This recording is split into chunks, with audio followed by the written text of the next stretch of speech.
In the wild, absolute quiet is the ultimate red flag. No rattling, no twitching, no do-overs.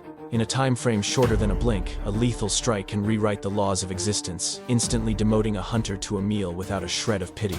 This isn't random violence, it is surgical. And you are about to see exactly what transpires when two apex killers run into each other on the same narrow patch of dirt. Buried deep within the underbrush, a dominant cobra advances with chilling composure.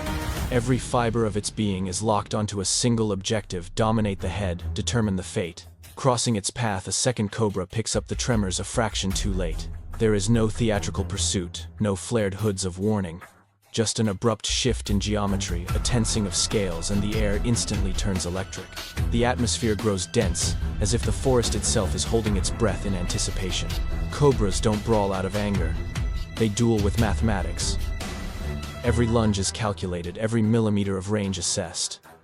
Venom is a precious resource. A strike is never launched unless it guarantees an end to the confrontation. Here, a misstrike isn't just an error, it's a suicide note. As the two serpents converge, their shadows merge, creating a perilous window where neither can back down without revealing the ultimate weak point: the skull. One cobra fires first, a blur of motion too fast for the human eye to track. Fangs bear down, driven not by rage but by total commitment. The defender relies on pure reflex, wrenching its neck aside just enough to dodge the death blow. For a split second, the predators remain frozen in a lethal standoff, muscles vibrating, both waiting for the slightest slip-up. This isn't about territory. This isn't about an empty stomach. This is existence at its most brutal baseline. In clashes like this, toxicity is just one variable. Experience is the multiplier. Timing is everything.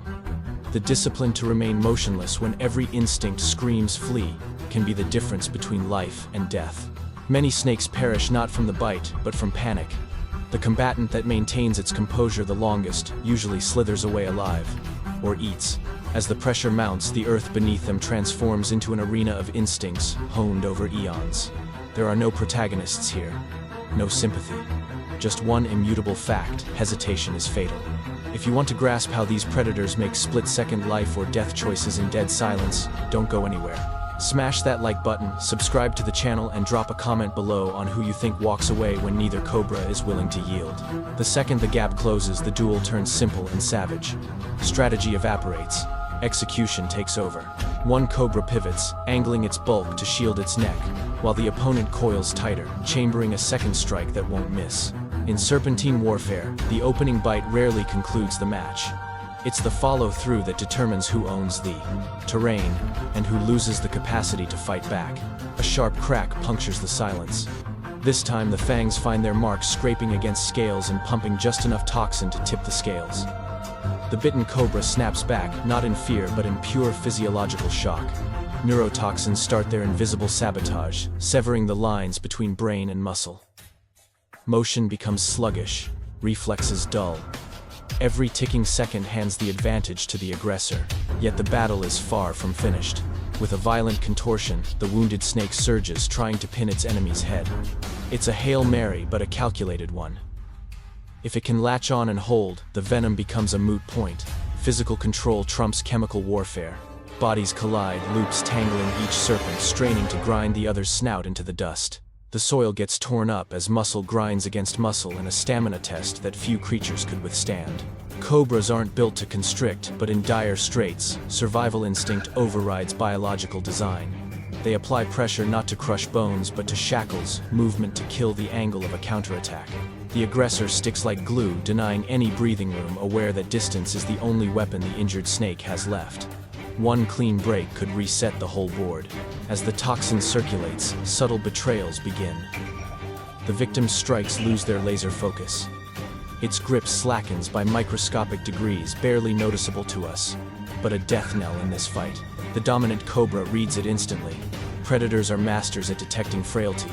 They don't pause when the tide turns. They capitalize. This is the endgame for most duels.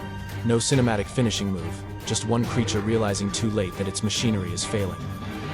In the wild, consciousness often fades before the heart stops, and that window of helplessness is where predators do their grim work.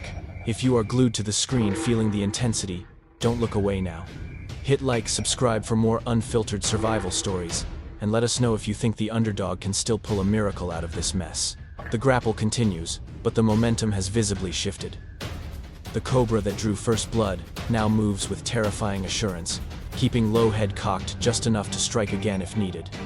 It doesn't rush. Survivors know that impatience kills faster than poison. Every moment it stalls the chemistry, does the heavy lifting. The injured snake attempts to reset, hoisting its head, scanning for one last gap in the defense. But the coordination is gone. Muscles that once snapped like rubber bands now shudder and lag. The ground is no longer a launch pad, but a weight dragging it down. This is the cruel efficiency of neurotoxins. They don't kill with chaos.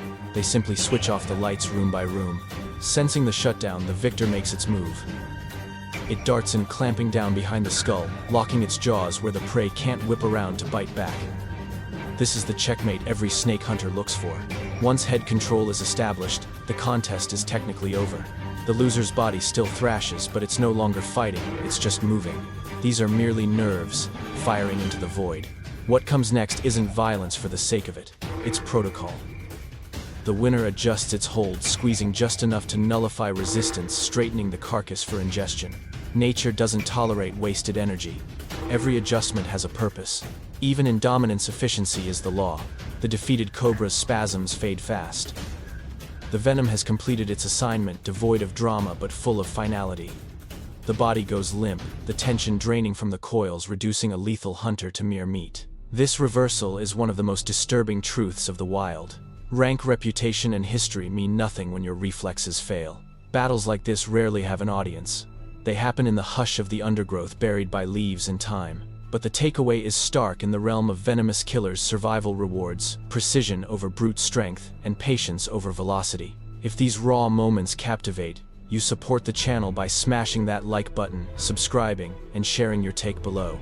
Did you expect a cannibalistic ending for a cobra fight? With resistance extinguished, the scene transitions from warfare to consequences. The victor freezes, not to gloat, but to verify.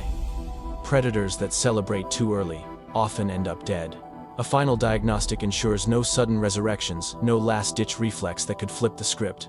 Only when caution yields to certainty does the consumption phase commence. The cobra manipulates the limp form, nudging it until the head is perfectly aimed down the hatch. Swallowing another snake isn't just about hunger, it's a calculated hazard. Venomous food can still kill if you get sloppy.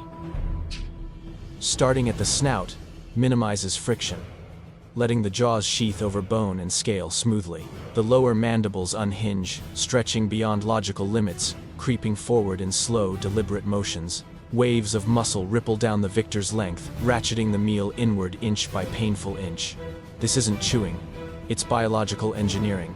Ligaments stretch ribs, splay, and the body reconfigures itself to house another apex predator inside it.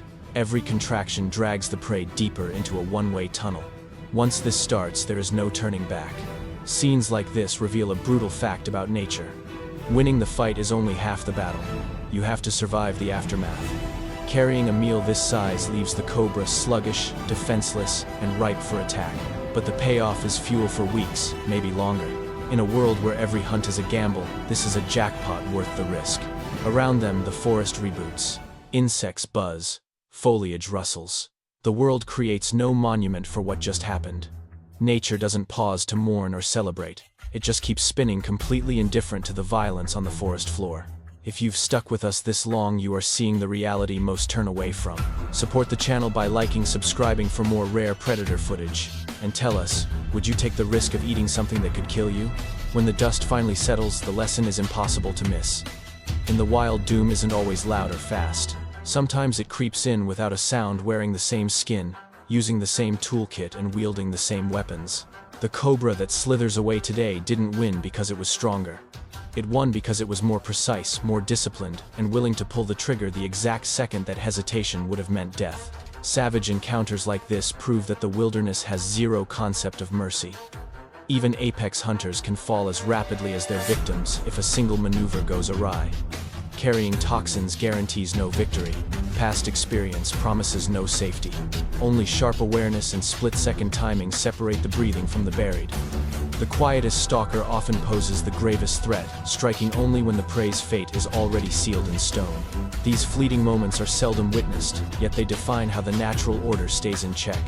Each deadly face-off shapes the instincts of those who survive to fight another day.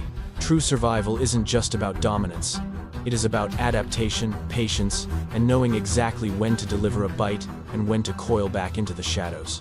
If this final chapter hooked you, help the channel out by hitting like, subscribing for more high-stakes wildlife action, and dropping a comment on which lethal predator matchup you want to see us break down next.